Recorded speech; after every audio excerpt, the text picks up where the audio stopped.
name is Nathaniel Crowley, and I have maintained a remote cabin in the Rocky Mountains for the better part of 12 years. I am 46 years old, unmarried, and with few ties outside of the wilderness I now call home. My work began as seasonal upkeep for the Forest Service, repairing storm damage, clearing brush, and keeping the hiking paths accessible to the few who dared wander this deep into the range.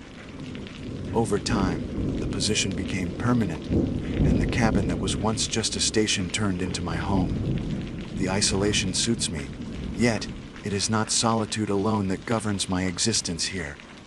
There are rules, strange and specific, that must be followed if one intends to survive. I did not create them.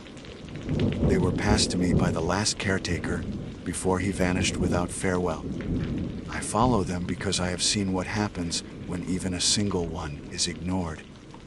The cabin sits at the end of a narrow dirt road that climbs and winds for nearly an hour beyond the last ranger station. Past that point, the land is all steep switchbacks, dark pines and cliffs that look down into valleys too far below to name. No power lines run this high. My only light is the kerosene lanterns and the solar panels I installed myself years ago. The cabin itself is not much to look at. 2 rooms, a porch, and a shed out back. But appearances do not matter here. What matters are the boundaries, the rituals, and the respect for forces that most would dismiss as superstition. I can assure you, superstition does not tear bark from trees in clawed spirals or rearrange stones into circles during the night. The first time I came here, the man who trained me, Samuel Hale, was nearing 70. His beard was long and white, his hands knotted with age, but his eyes had a clarity that unnerved me.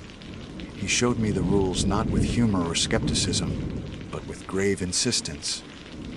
He wrote them on a page that he folded into my hand, as if passing me contraband. "Read these tonight," he said. "Do not ignore a single one. If you do, the mountain will make you pay." I thought him eccentric, a hermit too long in the wild. But when I returned the following morning and told him I had read them, he only nodded with quiet relief. Less than a month later, he was gone. Some said he retired and left without telling anyone. Others whispered he was taken. All I know is that I woke one dawn to find the door to his cabin wide open, the bed neatly made, and his boots still resting by the hearth. No footprints trailed away in the fresh snow. No sign of a struggle, just absence. I was left to take his place. The rules are simple to write, harder to obey, and deadly when forgotten. I will not list them all at once, because they reveal themselves only in the flow of my daily life.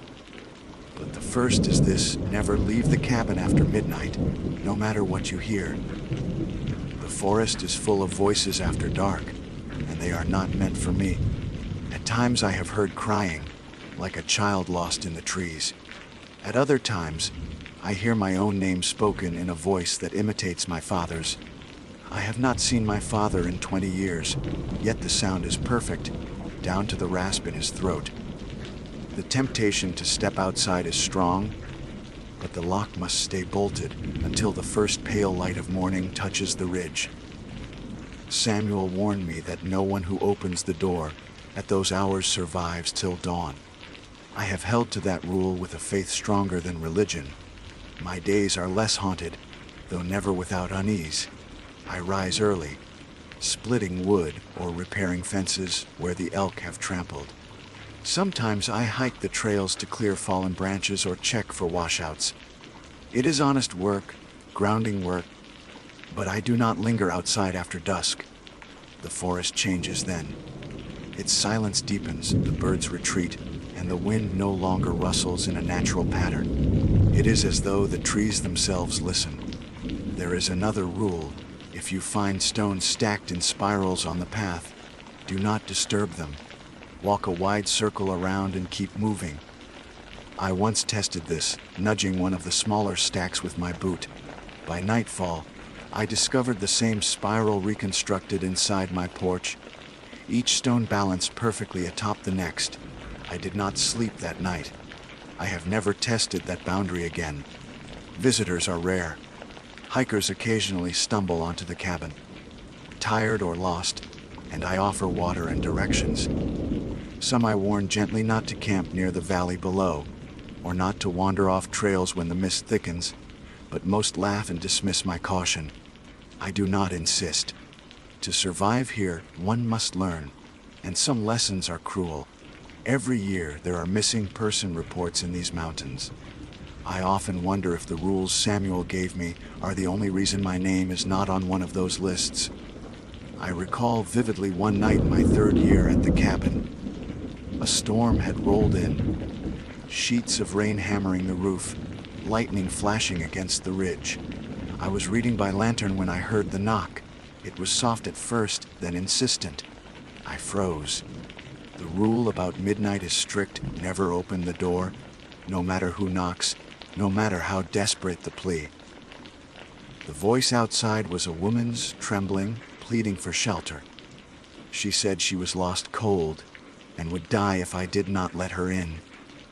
Every instinct in me wanted to open the door. I could see her shadow pressed against the curtain, her outline shivering in the storm. But something was wrong. The lightning flashed, bright as day, and in that instant, the shadow did not vanish. It remained fixed against the window, blacker than the night itself. I gripped the lantern, sat in my chair, and prayed silently until dawn. When morning came, there were no footprints on the porch. Just claw marks etched deep into the wood, 5 long gouges, as if something had dragged its hand across in rage. That section of the porch still bears the scars, and I leave them as warning to myself. Another rule: never answer when your name is called from the tree line. The voices are persistent. They know how to mimic, how to weave memories into sound. One evening, as the sun bled low, I heard my mother's voice calling me to supper, just as she had when I was a boy. She has been dead for decades. Still, the tone, the inflection, everything was exact. I gritted my teeth, kept splitting wood, and did not glance up. The voice called twice more, closer each time, before it dissolved into laughter that did not belong to any human throat. When I returned inside, I found a single plate set neatly on the table, steaming with stew. I had not cooked it. The smell was rich and tempting, but Samuel's notes were clear. Never eat food that appears unmade. I threw it into the fire. The stew hissed and writhed like living flesh until it blackened to ash. These rules do not feel like arbitrary superstitions. They are safeguards.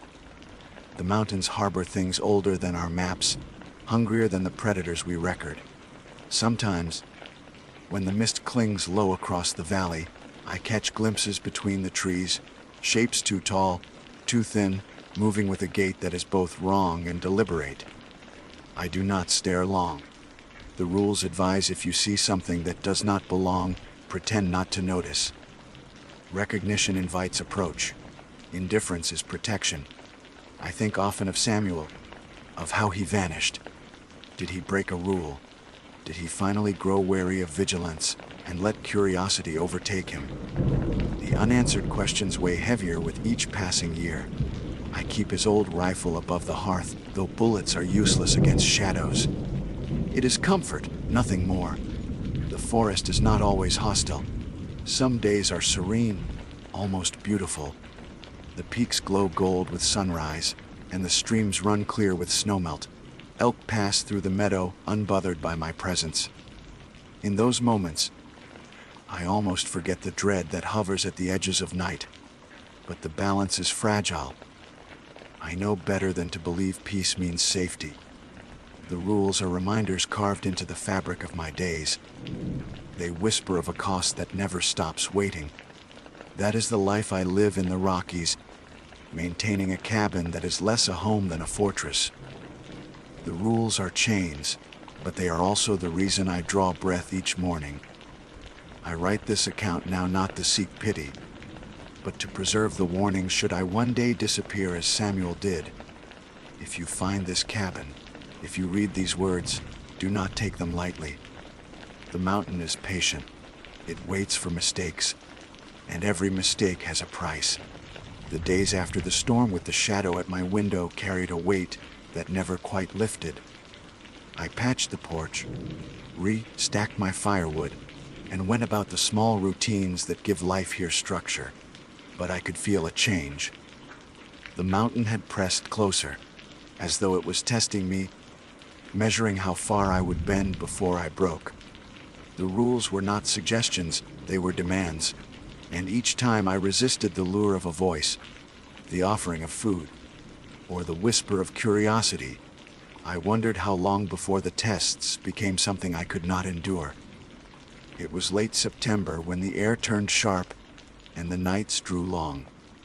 My supplies came up by mule every few months, dropped at the trailhead where I could haul them back with the old ATV.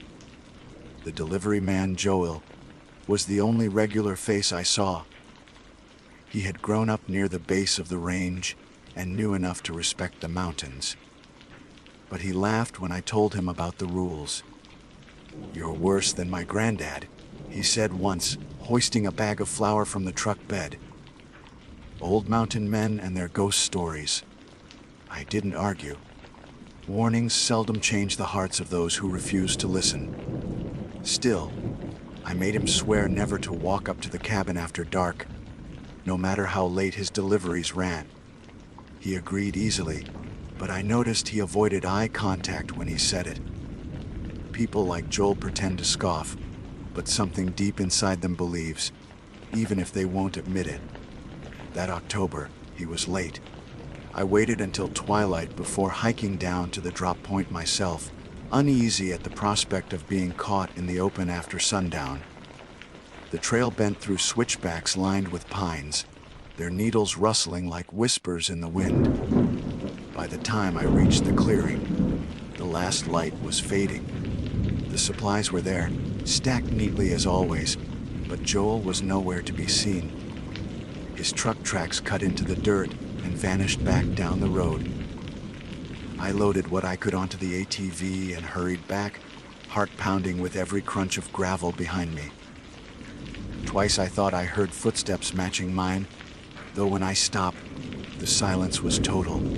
By the time I reached the cabin, the moon was climbing and the rules were screaming in my memory: inside before dark, bolt the door, no exceptions.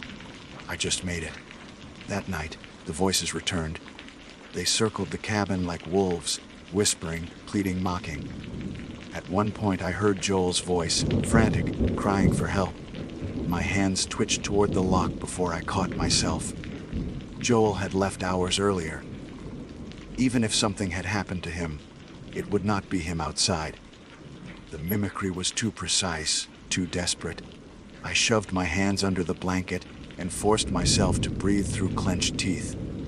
By dawn, the voices were gone, but on the porch I found boot prints circling in the snow.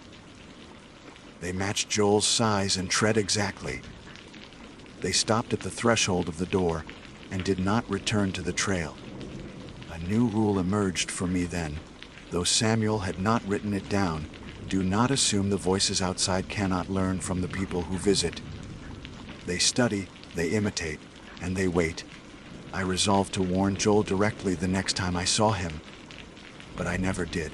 The following week, I learned through the ranger radio that he had gone missing while hunting with his cousins. They found his truck abandoned near a trailhead, the driver's side door open, keys still in the ignition. No tracks, no body, just absence.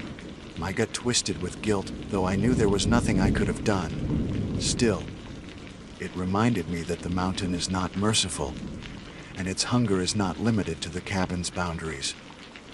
Winter came heavy that year.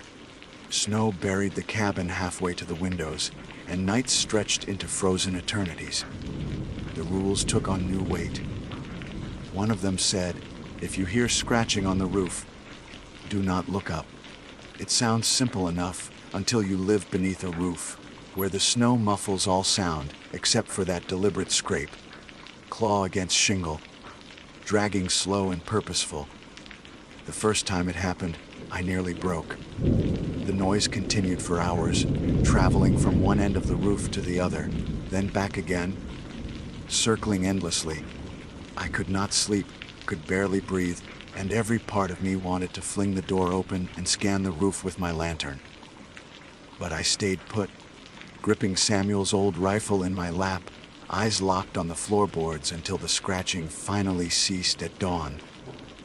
When I ventured outside, the snow was untouched, the roof smooth, no tracks leading to it. But there was one undeniable detail: the shed door stood wide open. Inside, every tool I owned had been rearranged into a spiral on the floor, handles pointing inward, edges outward. The sight of it filled me with such revulsion that I staggered back, gagging on the cold air. I did not touch them.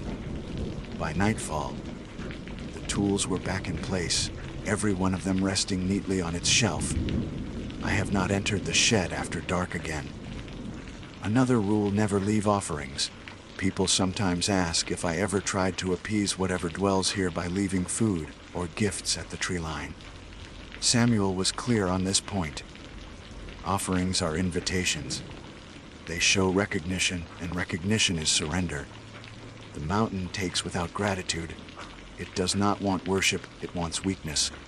I've seen the evidence myself.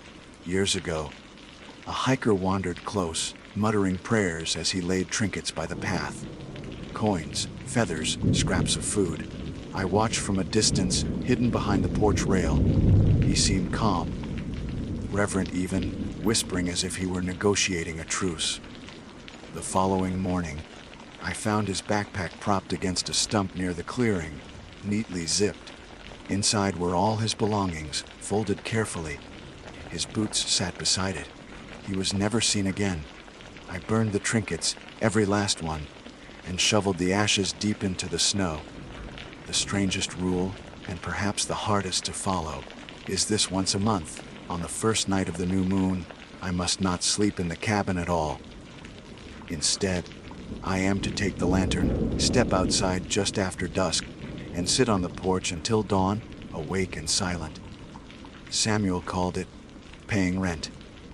I don't know if the cabin itself requires it, or if the mountain demands proof of vigilance, but I have never dared skip it. The first time I sat through that ritual, I felt exposed, every nerve aflame.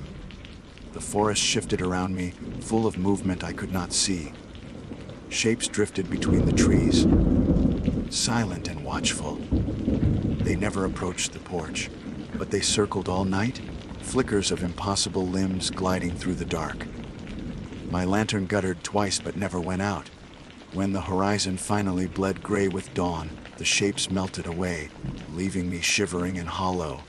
The rent was paid, and each month since, I sit again, staring into the night, wondering if the day will come when the debt is called in full.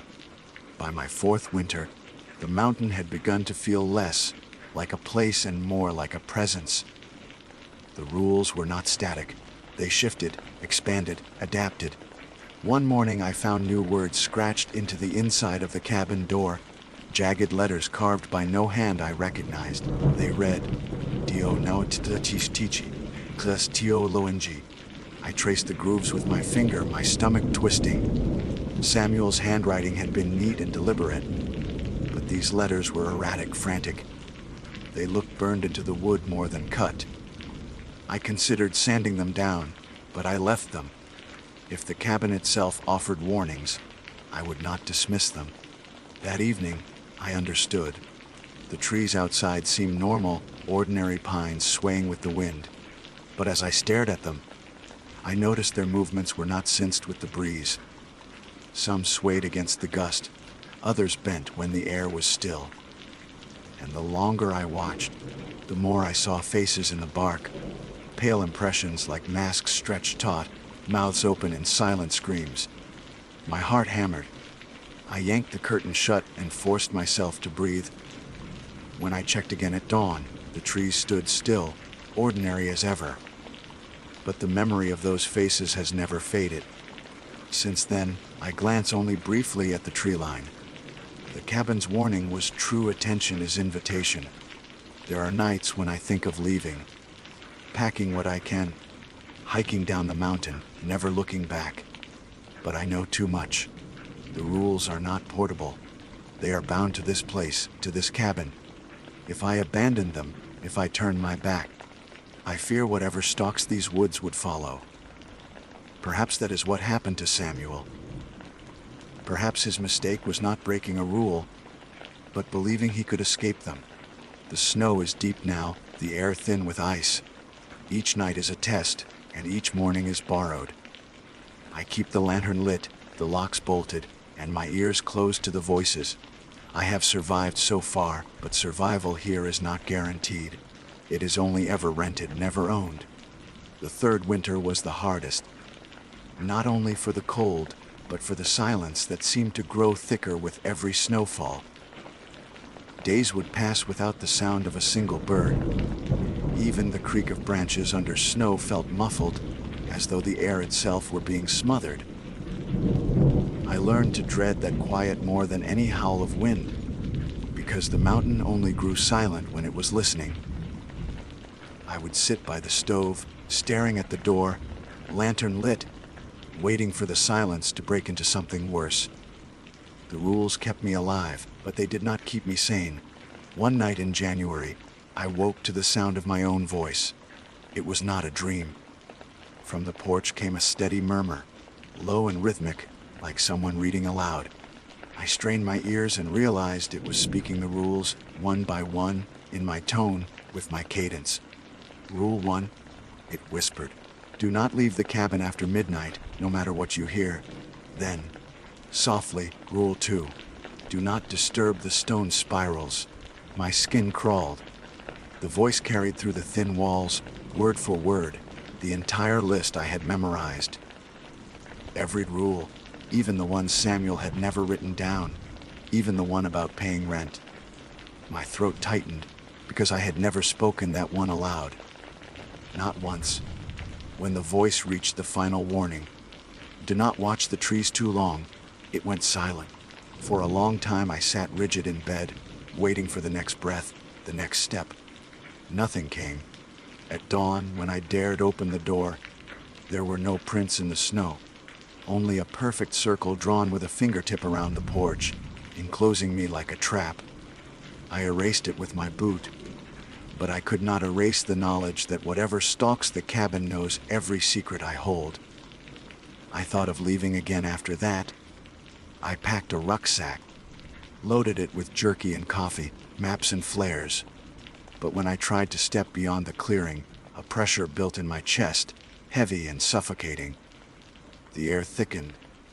The world spun, and I collapsed to my knees gasping. The moment I turned back toward the cabin, the pressure eased. I returned trembling, sweat freezing on my neck. I understood then that the rules did not merely keep me alive. They bound me here. This mountain does not release its debtors. Spring came late.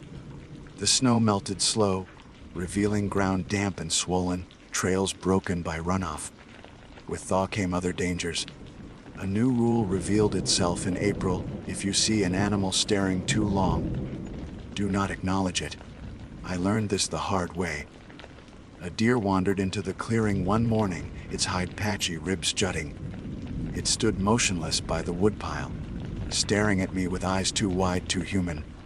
I waved my arms, shouted, tried to drive it off. It did not flinch. I grew uneasy and turned my back, resuming my chopping. When I glanced again, the deer was gone. Relief surged through me until I stepped inside and found it standing in the kitchen, silent, its head bent low beneath the ceiling beams. Its hooves left no prints on the floorboards. Its eyes locked on mine, unblinking. The air stank of rot.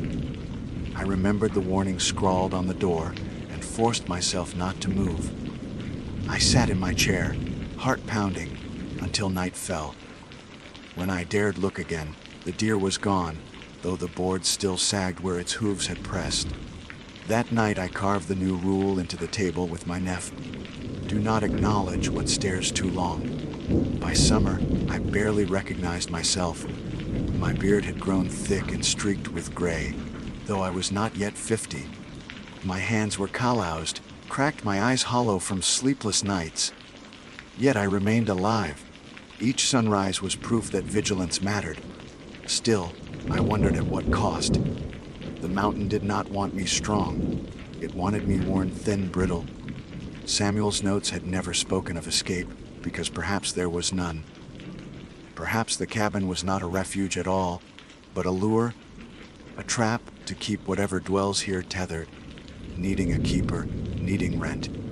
And I was the current tenant. My lease renewed each dawn I obeyed. The strangest event of that year came in late July.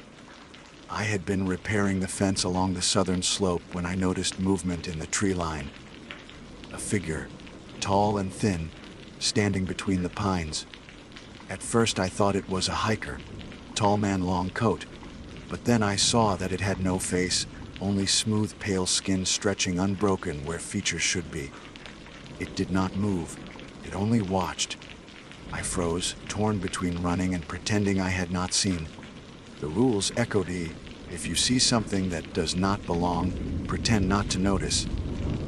My hands shook as I turned back to the fence, hammering nails that bent beneath my trembling grip. When I looked again, the figure was closer, standing at the edge of the clearing. My throat closed. I forced myself to keep working, though every nerve screamed to run. I hammered until my palms bled, never once meeting its gaze. By dusk it was gone, but when I returned to the cabin, the nails I had hammered were missing. Every single one. The fence stood bare, rails loose, as though I had done nothing all day. On the porch I found the nails arranged in another spiral, this one smaller, tighter, glinting with fresh blood not my own. That night I could not sleep. I sat by the window, lantern flickering, rifle heavy in my lap. The mountain was shifting again, testing me in new ways. The rules were evolving, or perhaps revealing layers Samuel had never lived long enough to discover. I thought of writing them down for whoever might come after me, but fear stopped my hand. The rules are not gifts, they are burdens. To write them is to pass them, and passing them is to admit I will not survive much longer. In August, a storm unlike any I had seen swept the ridge. Lightning struck so close the cabin shook. Rain fell in sheets thick enough to blur the trees. For 3 days it raged without pause. On the second night, the voices rose with the wind, shrill and overlapping, dozens at once. Some cried, some laughed, some begged. At the height of the storm, I heard Samuel's voice cut clear through them all. "Nathaniel, it's time to go." I pressed my hands to my ears, shaking, whispering the rules to myself like prayer. Stay inside. Bolt the door. Do not answer. The storm broke with dawn, but the voices lingered in my head, Samuel's above all. I fear he is not gone.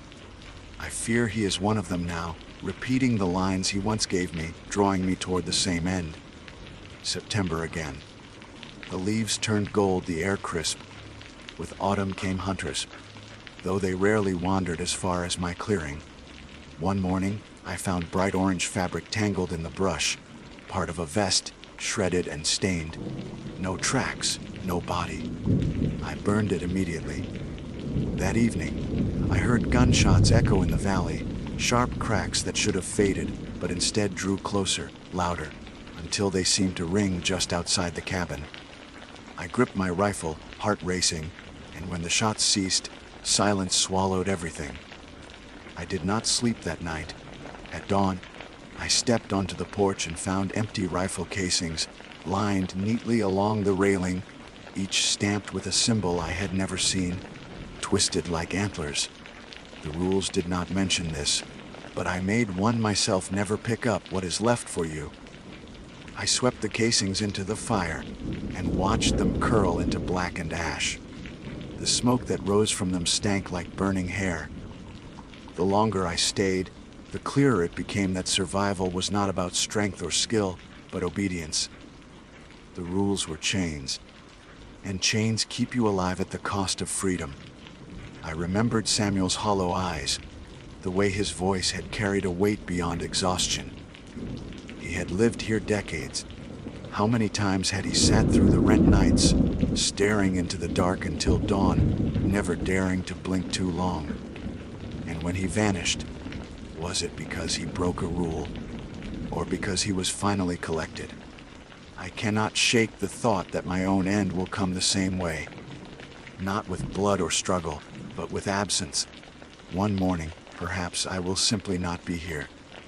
The cabin will stand empty, the bed neatly made, boots by the fire, and someone else will climb the ridge, wide-eyed, carrying a folded list of rules passed by trembling hands.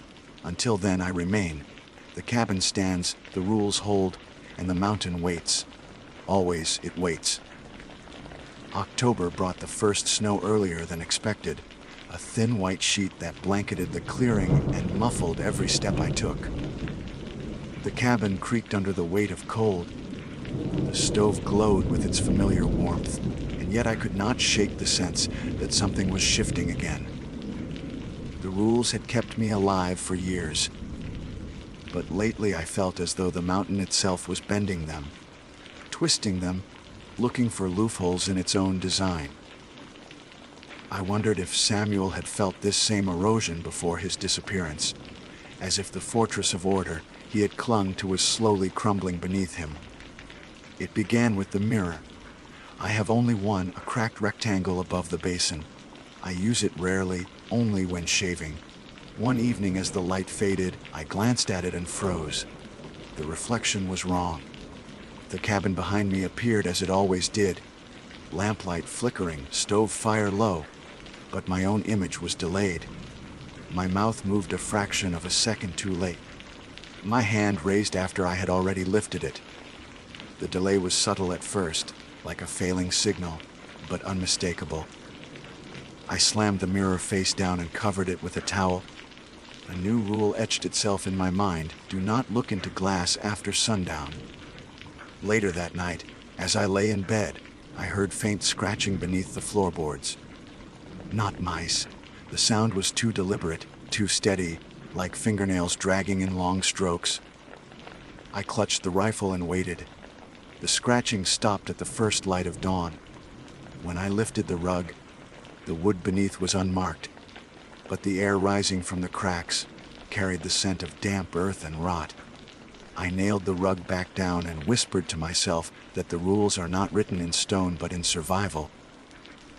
I added another: never lift what keeps the dark hidden. 2 weeks into the snow, a hiker stumbled into the clearing. His clothes were torn, his face pale with exhaustion. He introduced himself as Caleb, said he'd been lost for 2 days, separated from his group during a sudden whiteout. He asked if I had a radio, if I could help him find his way back. I hesitated. No one had come to the cabin in months, not since Joel disappeared. My instincts told me to refuse, to send him down the trail before dusk, but compassion tugged at me. I gave him water, a blanket, and let him warm by the stove. His hands trembled as he drank, his eyes darting to the door again and again, as though afraid of what followed. When I asked what happened, he shook his head. It wasn't the storm, he whispered. It was them. His eyes brimmed with tears. Tall things in the trees. I thought they were dead pines until they moved. I thought I heard my friends calling, but when I followed the voices, the ground. He stopped, clutching his hands together. I didn't press. I knew the tone of someone who had brushed against the rules without knowing them. Caleb begged to stay the night. The rules screamed in my head: never share the cabin after sundown. Samuel had never written it down, but I remembered his warning in person, spoken only once. This place is meant for one. More than that. And the balance tips. I had never tested it. Yet when Caleb pleaded, his voice breaking, I couldn't bring myself to force him into the snow. Against my better judgment, I let him curl on the floor beside the stove. I lay awake, lantern lit, every muscle tight with dread. At midnight the voices came. They called Caleb's name, soft at first, then louder. He stirred, sat up, blinking, whispering that he heard his friends. I hissed at him to stay still, but he rose, shuffling toward the door. The lock rattled in its frame. I lunged, grabbing his arm.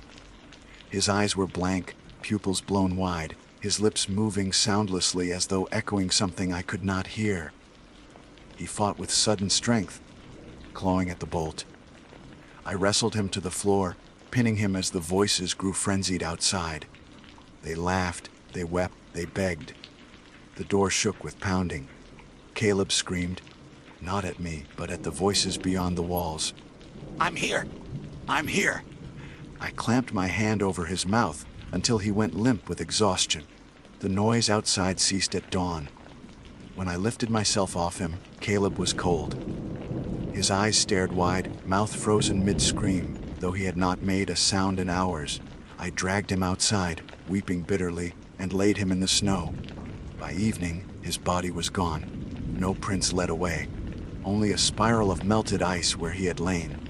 For days after, the rules seemed to shift again, growing crueler.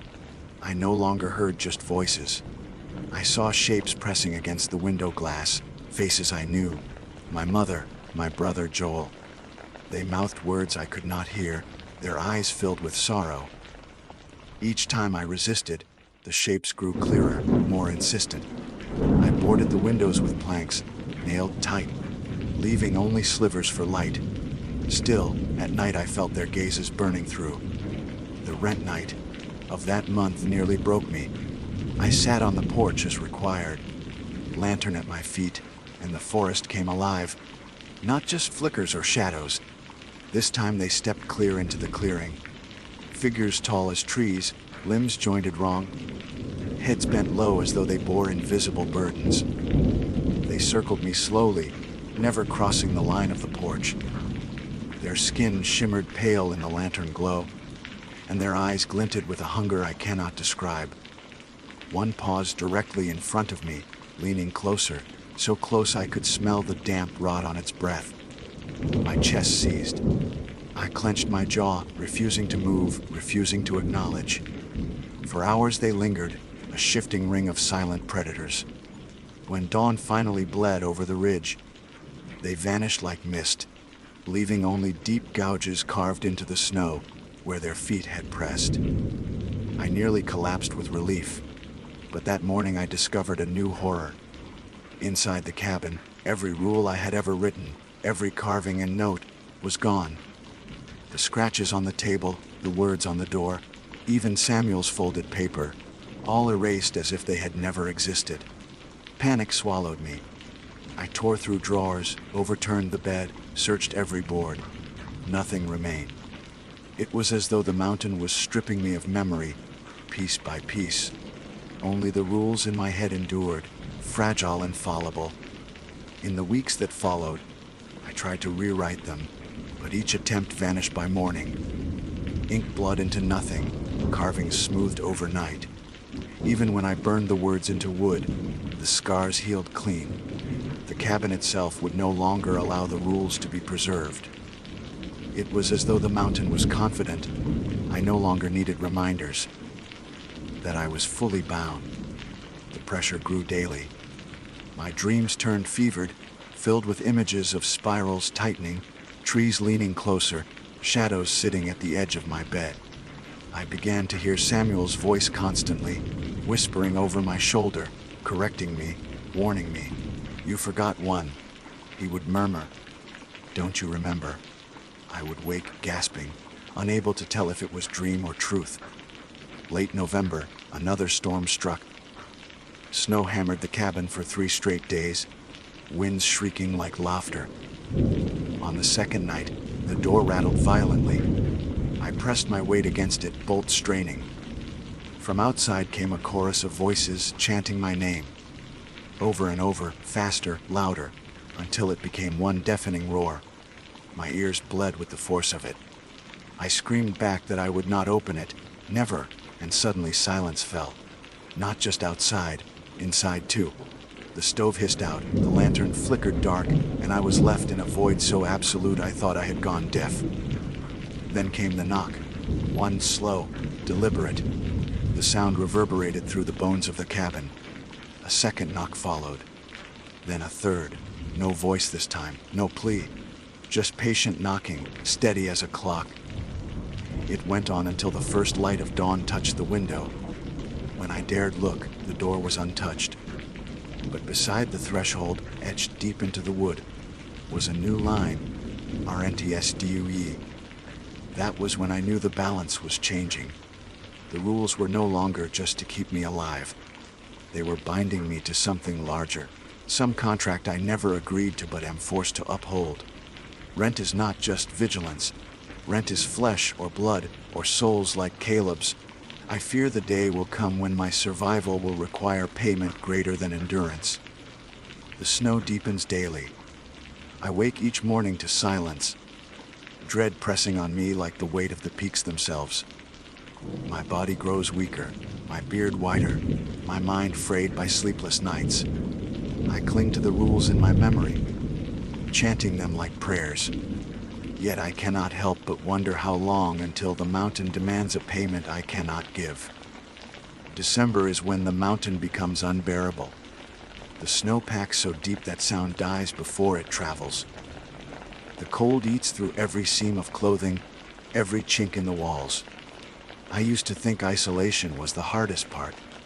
Now I know it is endurance. The relentless weight of keeping to the rules when exhaustion makes you want to slip just once, just enough to rest. But rest is death here, and I am not ready to give the mountain that satisfaction. The new carving on my door, Rec-is-Dewey, haunted me. I couldn't stop staring at it, as though the words glowed with their own frost-bitten light. Samuel had never mentioned this rule. Either he had never reached this point, or he had paid in silence, never daring to write it down. The thought chilled me more than the snow. For weeks I waited for the mountain to collect. Nothing came at first. The silence stretched, until I almost convinced myself the carving had been a bluff, a test of my nerves. I should have known better. The mountain does not bluff. It began with dreams. Not my own, but others. I would lie down, close my eyes, and wake inside lives that weren't mine. A woman tending a fire in a cabin I'd never seen. A boy wandering a field of snow, barefoot, his toes blackened with frost. A hunter kneeling beside a gutted deer, his hands slick with blood. Each dream ended the same way, with the figure looking up, directly at me, eyes wide, mouths whispering my name. I would jolt awake in my own bed, sweat freezing on my skin, their voices still echoing in my skull. The rules had never mentioned dreams. How do you resist something when sleep itself becomes the trap? I tried to stay awake, lantern burning, rifle in my lap, but no one can stay awake forever. The mountain knows this. Exhaustion is its sharpest blade. On the rent night of the new moon, I braced myself for the usual vigil on the porch. I wrapped in blankets, set the lantern at my feet, and waited. The forest stirred almost immediately. Figures moved between the trees, but this time they did not circle. They stood in rows, silent, facing me, a congregation of shadows. My chest locked tight as one of them stepped forward. It was Caleb. His eyes were black, his mouth slack, his skin pale as ice. He raised a trembling hand and pointed at me. Behind him, more shapes leaned forward. Joel, Samuel, even faces from my dreams. A crowd of the mountain's debtors, gathering, reminding me of the rent. I whispered the rules under my breath, gripping the rifle until my knuckles split.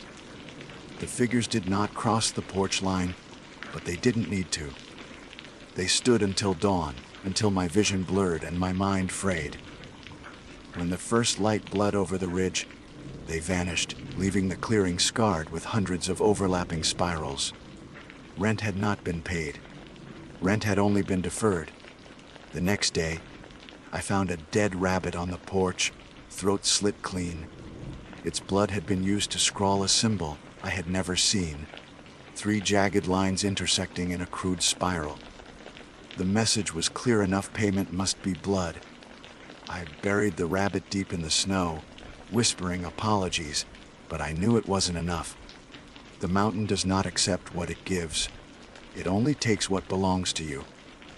That night, the scratching under the floorboards returned, louder than ever. The rug shifted, nails groaning as though something below was forcing its way up. I pressed the stove poker against the boards, whispering frantic prayers. The scratching stopped suddenly, replaced by a knock from beneath, 3 times patient and steady. My breath caught. Rent is due. Always 3 knocks, always waiting. By the 3rd week of December, I had stopped eating properly. My stomach turned at the thought of food, and every time I lifted a spoon, I felt eyes watching from the walls. One evening, stew appeared again on the table, steaming, rich, tempting. I hadn't cooked it. I stared at it for hours, fighting the hunger clawing at my ribs. The rules are clear: never eat what appears unmade. At last I hurled the pot into the fire. It hissed, flesh-like, writhing until it collapsed into ash. The smoke rose in a spiral. Another warning, another deferred payment. On Christmas Eve, the voices tried something new. They sang, soft carols at first, sweet and mournful, drifting from the trees. I hadn't heard music in years. For a moment my throat tightened with longing. But then the melody twisted, the words slurred. Voices breaking into laughter mid-verse. The sound curdled into a chorus of screams. I dropped to my knees, palms over my ears, rocking until my skull throbbed. Through the din, one voice cut sharper than the rest, Samuel's. "Open the door, Nathaniel. It's time." I almost did. The bolt quivered under my hand. My chest heaved. My body screamed to end it, to pay whatever price they demanded. But something deeper inside me held firm. Survival is obedience. I fell back, slamming my shoulder against the wall, screaming into the dark. Not yet! Not yet! The carols cut off like a knife. The silence that followed was worse. Silence always means the mountain is listening. When dawn came, the porch bore new scars. Not claw marks this time, but letters gouged deep into the wood. A single word, "Som." I sat for hours staring at it, my breath fogging in the frozen air. The mountain was patient, yes, but it was also certain. My time was running out. By January, I no longer dreamed of escape. I knew better. The mountain had bound me, as it had Samuel, as it had Caleb. All I could do was endure, wait, and hope the rules carried me another day. But the rules were failing. They no longer protected. They only delayed, and delay was a mercy measured in dwindling hours. One night, the lantern flickered and died, though the oil was full. Darkness swallowed the cabin. I lit another, but its flame sputtered the same. I grabbed a match. Everyone in the box crumbled to dust. I sat alone in blackness, so thick I could not see my own hand. The air grew heavy, pressing, and then the voices rose inside the room. Not outside, not at the windows inside, whispering inches from my ears. I spun, rifle raised, but there was nothing to aim at. "Pay it!" they breathed. "Pay it now." A hand brushed my shoulder, cold as stone. I fired blindly, deafening in the small room. The smoke cleared to silence, but the rifle jammed, and when I checked the floor, the bullet lay curled in a perfect spiral of lead, as though twisted by unseen hands. Rent was due. I could feel it in my bones, a countdown etched into marrow. The mountain would not wait much longer. The next rent night came with a sky clear of stars. I sat on the porch, lantern sputtering, and the forest breathed with me. The figures emerged, dozens, then hundreds, surrounding the clearing in a silent ring.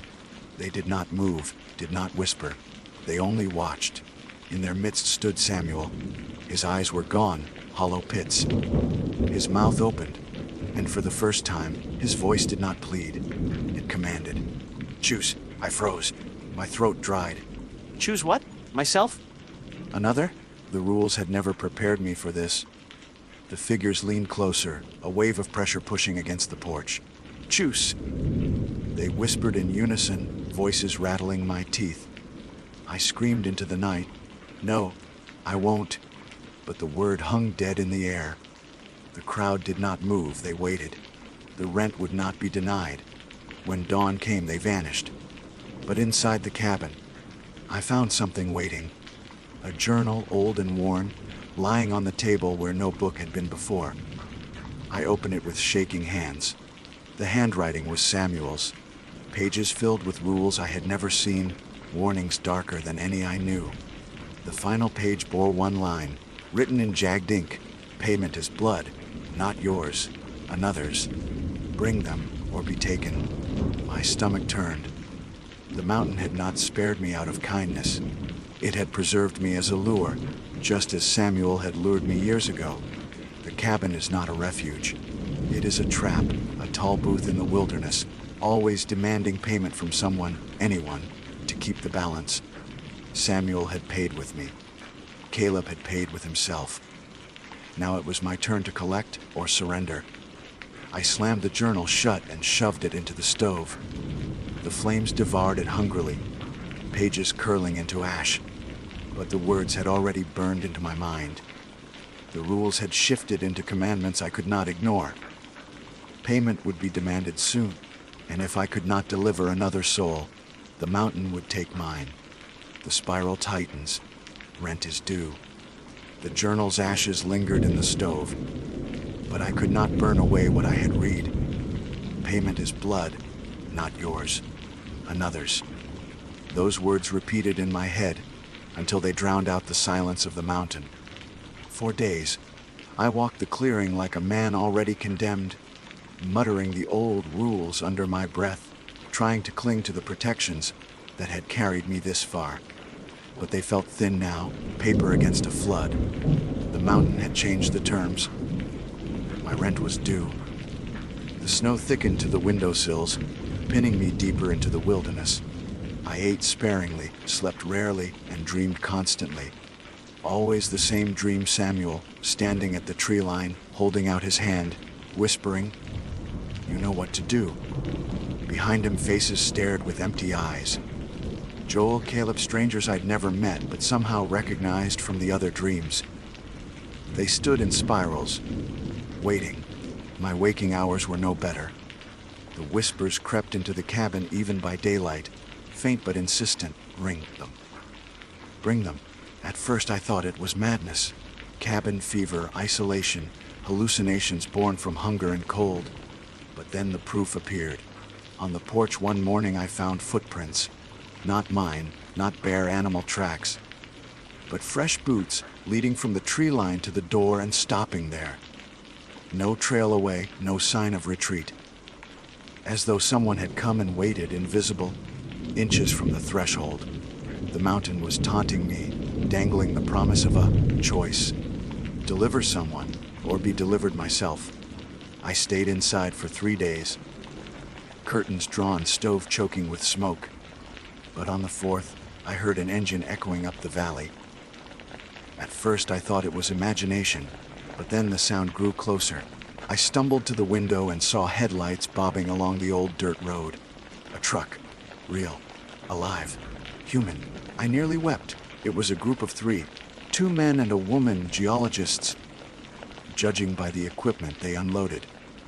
They parked near the trailhead, laughing, talking loudly over the wind. I pressed my face to the glass, heart pounding.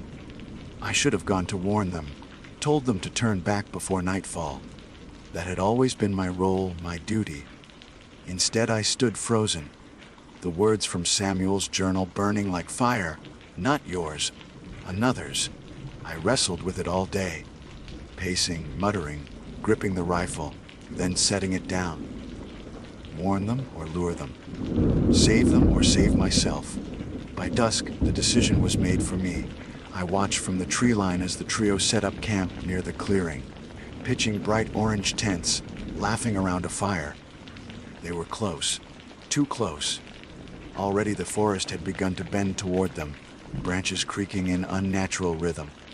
The mountain had scented them. Whether I acted or not, they were marked. That night, the voices came again, louder, sharper, filling the cabin. Bring them. Pay it. Now. The floor vibrated with the pounding of unseen fists. The lantern sputtered, shadows swelling against the walls. I clutched my head, teeth grinding. My choices were illusions. There was only one path left. Rent must be paid. Near midnight, I stepped into the storm, snow biting my skin, rifle slung across my back. The geologist's campfire still smoldered, flickers of orange through the trees. I crept closer, every step an act of betrayal that made bile rise in my throat. I could see their faces clearly, young, bright, unscarred by the mountain's weight. They were telling stories, laughing softly, unaware of the thing that stalked them through me. I raised my voice, forced steadiness into it, and called out that I kept a cabin nearby, that the storm was too harsh, that they could find shelter with me. They hesitated at first, but exhaustion and cold made the choice easy. Relief shone in their eyes as they packed their things and followed me back along the trail. Each step I took felt like dragging chains. I wanted to scream at them to turn back, to run. But behind me, in the forest, I heard the crunch of something else walking, pacing us, hurting us. The mountain itself was listening, watching, waiting for its due. When we reached the cabin, I lit the lantern and gestured them inside. They piled in gratefully, thanking me, stamping snow from their boots. I forced a smile, hands trembling. My pulse thundered so loud I could barely hear their words. They spoke of their research, of rock samples, of seismic readings deeper in the range. Their voices were alive, warm, human. It was almost enough to break me. Almost. Then the knocking began. 3 times deliberate from beneath the floorboards. The sound froze me. The trio heard it too, glancing around, nervous. "Mice," I said hoarsely. Just the old wood settling. They nodded uncertainly, but I knew better. The mountain was reminding me. Rent, now. The pressure in the air thickened, so heavy the lantern guttered low.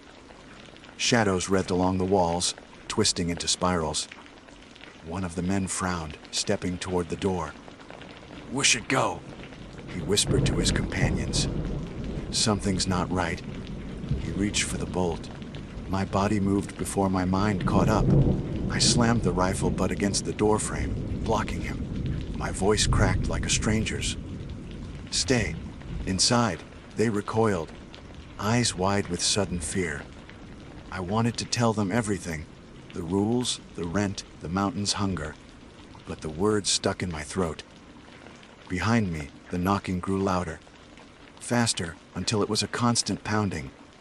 "Do it," the voices hissed. "Do it now." My chest heaved, vision swimming. The woman screamed as the lantern blew out, plunging us into darkness. The cabin shook. Spirals of frost spread across the walls, glowing faintly, enclosing us like a cage. I don't remember pulling the trigger. I only remember the sound. The deafening crack, the scream that cut short the thud of a body hitting the boards. Silence followed, deeper than death. Then the pounding stopped. The air lifted. The spirals faded. Payment had been made. When I lit the lantern again, only 2 remained. They pressed themselves against the wall, eyes wide with terror, staring at me as though I were the monster. Perhaps I was. I told them to run, to take the road and never look back. They didn't wait for me to repeat it. They burst through the door and vanished into the snow. I watched their shadows stumble down the trail until the forest swallowed them whole. The body lay in the center of the cabin, blood pooled, steaming against the cold air. My stomach twisted. I wanted to bury it, to pray, to undo what I had done. But before I could move, the blood seeped between the floorboards, sucked down as though the cabin itself drank it. The boards shuddered once, then stilled. The body was gone. No trace remained except the stain on my hands. Rent had been collected. That night, I sat alone in the silence, lantern burning low. The mountain did not whisper. The shadows did not press. For the first time in months, the air was still. Peace, if it can be called that. But peace bought with blood is no peace at all. The next morning, fresh words were carved into the door, as though written by an invisible hand, annexed men th. My knees buckled. Of course. Rent is never paid forever. Rent is a cycle, endless, devouring. Samuel had paid with me. I had paid with another. Now the mountain would expect me to pay again, and again until nothing was left. I stared at those words until my vision blurred. My hands shook. I realized then that this was the trap Samuel had lived and died within. Not the rules, not the vigilance. The trap was survival itself. As long as you lived, you fed the mountain, and as long as the cabin stood, there would always be another tenant to collect. I thought of leaving again, but I knew it was pointless. The mountain would not let me go. The cabin would not release me. My choices were reduced to one: endure, obey, collect, or be collected. The snow fell heavier that day, burying the clearing, sealing me in. I sat by the stove, carving the rules into the table again with shaking hands, though I knew they would vanish by dawn. Still, I needed to see them, if only for a moment. At the bottom of the list I carved one final line, my own addition. There is no escape. The lantern flickered. The shadows swayed. From the tree line came a faint echo, low and rhythmic, like a voice repeating my name. I closed my eyes, whispering the rules one last time, clinging to the rhythm as if it were prayer. Rent is never truly paid. It is only ever borrowed. And I am running out of time.